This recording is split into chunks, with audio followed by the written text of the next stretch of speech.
आज मैं आपके लिए जो पार्ट फर्स्ट लेकर आई थी उसी का पार्ट सेकंड लेकर आई हूँ। 31 क्वेश्चन से स्टार्ट करेंगे। यूपी पीजीटी साइकोलॉजी के टॉप मोस्ट इम्पॉर्टेंट क्वेश्चन।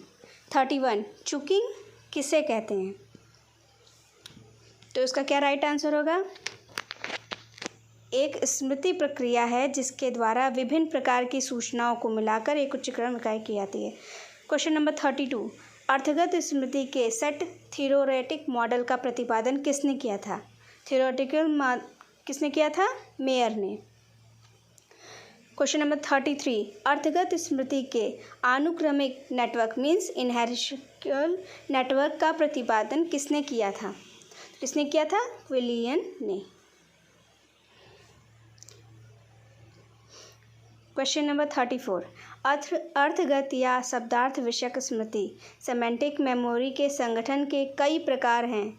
इनमें से प्रकारों की सूची में नहीं है। कौन सा नहीं है?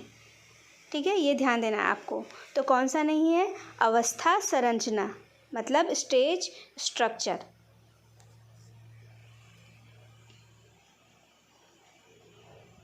Question number 35 Atkinson Shiffrin model में संवेदी रजिस्टर से लघुकालीन स्मृति में सूचनाओं के अंतरण का आधार क्या होता है? इसके अंतरण का क्या आधार होता है? अटेंशन मीन्स ध्यान। ये इसका राइट आंसर है। क्वेश्चन नंबर 36 संबोधन रजिस्टर मॉडल में वह कौन सा नया तत्व है जो एटकिंसन शिफ्रिन मॉडल में नहीं है? ये ध्यान दीजिए कि नहीं है। ठीक है, तो कौन सा नहीं है? संवेदी रजिस्टर है, ये सारे तीनों हैं। कौन सा नहीं है? संबोधन रजिस्टर नहीं है। क्वेश्चन नंबर 37 संबोधन रजिस्टर मॉडल में स्मृति के कितने तत्व बतलाए गए हैं? कितने बतलाए गए हैं? तो राइट आंसर क्या होगा? 4। क्वेश्चन नंबर 38 वॉग नॉर्मन मॉडल को निम्नलिखित में से किस श्रेणी में रखा गया है? किस श्रेणी में रखा गया है? आपको मैंने बताया था कि इन्होंने 2 बताया था। ठीक, तो उसका क्या राइट आंसर हो जाएगा? 2 प्रोसेस मॉडल। कोई ज़रूरी नहीं कि क्वेश्चन रिपीट ही हो, तो आप जो है उसके अकॉर्डिंग तैयार करें। 39 नीसर ने संवेदी स्मृति के 2 प्रकार बतलाए थे। वह कौन कौन से थे? आइकॉनिक मेमोरी और इकॉनिक मेमोरी मतलब प्रतिमा परक स्मृति तथा प्रतिध्वनिक स्मृति।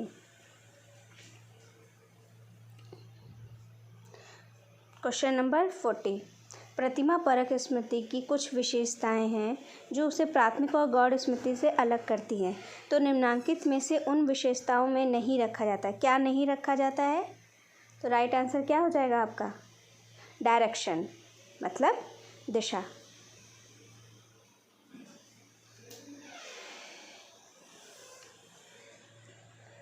क्वेश्चन नंबर 41 प्रतिमा परक स्मृति एक तरह की है। क्या है? आइकॉनिक मेमोरी क्या है? एक तरह की संवेदी स्मृति है। क्वेश्चन नंबर 42 अवधि के बढ़ते क्रम के अनुसार आपने निम्नलिखित क्रम को सही करिए। मेमोरी के तो कौन कौन से क्रम थे? पहला कौन सा आता था? संवेदी स्मृति। उसके बाद क्या आता था? प्राथमिक स्मृति। फिर आती थी गौड़ स्मृति। प्राथमिक स्मृति से समझ रहे हैं आप?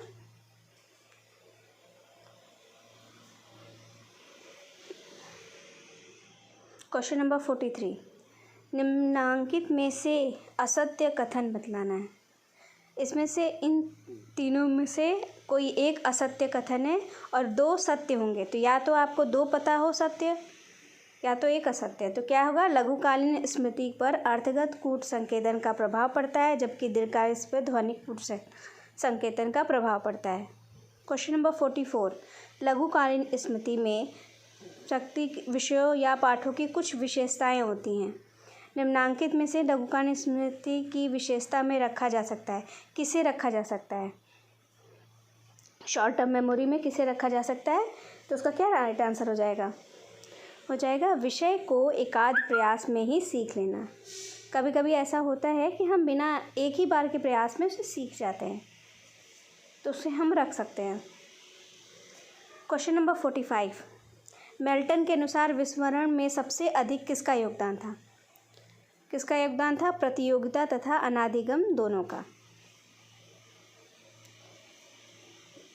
क्वेश्चन नंबर 46, मनोवैज्ञानिकों द्वारा किए गए अध्ययनों से यह स्पष्ट हुआ है कि यदि किसी विषय को याद करने के तुरंत बाद व्यक्ति को बिजली का आघात मतलब शॉक दिया जाए तो ऐसी परिस्थिति में क्या होता है? स्मृति चिन्ह कमजोर हो जाते हैं। क्वेश्चन नंबर 47, रिकॉल निम्नांकित में से किस परिस्थिति में प्रत्याभिज्ञान मतलब रिकॉग्निशन से ज़्यादा होता है? किससे ज़्यादा होता है? प्रत्याहान के लिए संकेतन दिए जाने पर, मतलब उसके क्लू कुछ दिया गया है तो वो ज़्यादा होगा। क्वेश्चन नंबर 48, निम्न में से धारण का निर्धारक किसे माना जाता है? मतलब रिटेंशन का डिटर्मिनेंट किसे माना जाता है? किसे नहीं माना जाता है? सॉरी फ्रेंड, किसे नहीं माना जाता है? किसे नहीं माना जाता है? धारणकर्ता का चिंतन।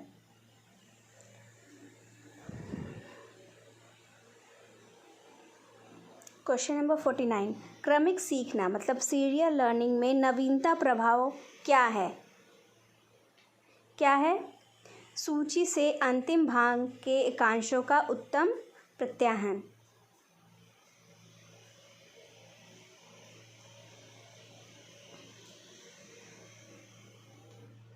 क्वेश्चन नंबर 50, निम्नलिखित में से सही कथन बतलावे मतलब बताएं।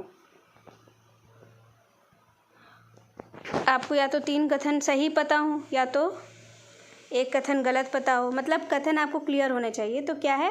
प्रत्याहन में संकेतन, संचयन और पुनर्प्राप्ति तीनों शामिल है। क्वेश्चन नंबर 51, 2 + 2 4 को आप किस तरह से स्मृति की श्रेणी में रखेंगे? किस तरह से रखेंगे? शब्दार्थ विषयक स्मृति मतलब सिमेंटिक मेमोरी में। क्वेश्चन नंबर 52, वेटकिंस तथा टुल्विंग ने प्रत्याहन तथा प्रत्याभिज्ञान का तुलनात्मक अध्ययन किया और एक विशेष ऐतिहासिक निष्कर्ष पर पहुंचे। वह निष्कर्ष क्या था? क्या था? प्रत्याभिज्ञान प्रत्याहन से कठिन होता है। क्वेश्चन नंबर 53, निम्न में से गलत कथन बताएं।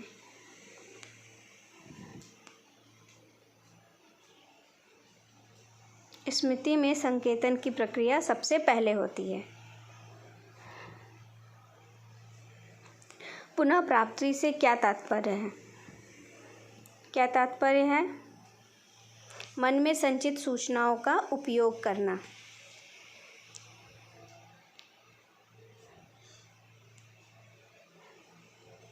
क्वेश्चन नंबर 55, अवधि की कसौटी के आधार पर स्मृति के कई प्रकार बतलाए गए हैं।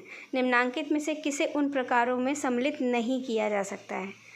किसे नहीं किया जा सकता है? अवधि मतलब ड्यूरेशन के अकॉर्डिंग किया जाता है, तो किसे नहीं सम्मिलित कर सकते हैं?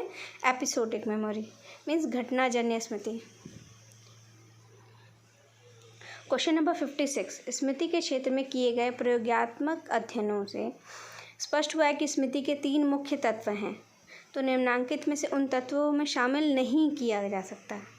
आपको पता था कौन कौन से थे? इनकोडिंग, स्टोरेज और रिट्राइवल। कौन से नहीं थे? संस्मृति, ये नहीं था। क्वेश्चन नंबर 57, इसमें से कौन सा कथन असत्य है? कौन सा असत्य है? बाधक सिद्धांत द्वारा सिर्फ पूर्वलक्षी प्रावधानों की व्याख्या होती है। क्वेश्चन नंबर 58, सतनन द्रोणिका सिद्धांत के अनुसार विस्मरण का कारण होता है। कौन सा होता है? संतनन की कमी और द्रोणिका की कमी दोनों होती हैं। क्वेश्चन नंबर 59, संस्मृति की घटना से निम्नांकित में किस सिद्धांत की आलोचना होती है? किस सिद्धांत की आलोचना होती है? अनुप्रयोग सिद्धांत मीन्स डीके थ्योरी। किसी पाठ को याद करने तथा उसके धारण करने की जांच के लिए बीच की अवधि को क्या कहा जाता है? मतलब याद किया और उसको जांच करने के बीच की जो टाइम होता है उसे क्या बोलते हैं? धारण अंतराल मतलब retention retrieve interval. Question number 61, स्मृति सहायक क्या है? क्या है? स्मृति को उन्नत बनाने का तरीका। क्वेश्चन नंबर 62, स्मरण के रचनात्मक स्वरूप मीन्स कंस्ट्रक्टिव नेचर को दिखलाने के लिए बार्टलेट ने एक प्रयोग किया था, जिसमें वह उल्लू बना के अंतिम जो रिप्रोडक्शन आया तो कौन सा चित्र बदल गया था? उल्लू बनाना स्टार्ट किया था, जब लास्ट आया तो कौन सा चित्र बन गया था? बिल्ली का चित्र बन गया था। क्वेश्चन नंबर 63, एटकिंसन-शिफ्रिन मॉडल का पूरा नाम क्या है? पूरा नाम क्या है? एटकिंसन-शिफ्रिन मध्यवर्ती मॉडल। क्वेश्चन नंबर 64, संसाधन के स्तर प्राक कल्पना का प्रतिपादन किया गया था, किसने किया था? क्रेग तथा लोकहार्ट ने। क्वेश्चन नंबर 65, हम लोग भूलते हैं क्योंकि हम भूलना चाहते हैं। We forget because we want to forget, तो किसने ये कहा था?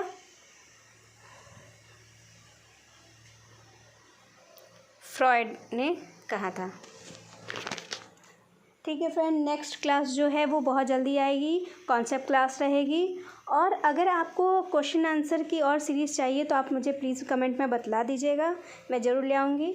और अगर आपको मेरा वीडियो अच्छा लगे तो प्लीज़ लाइक एंड सब्सक्राइब करिए।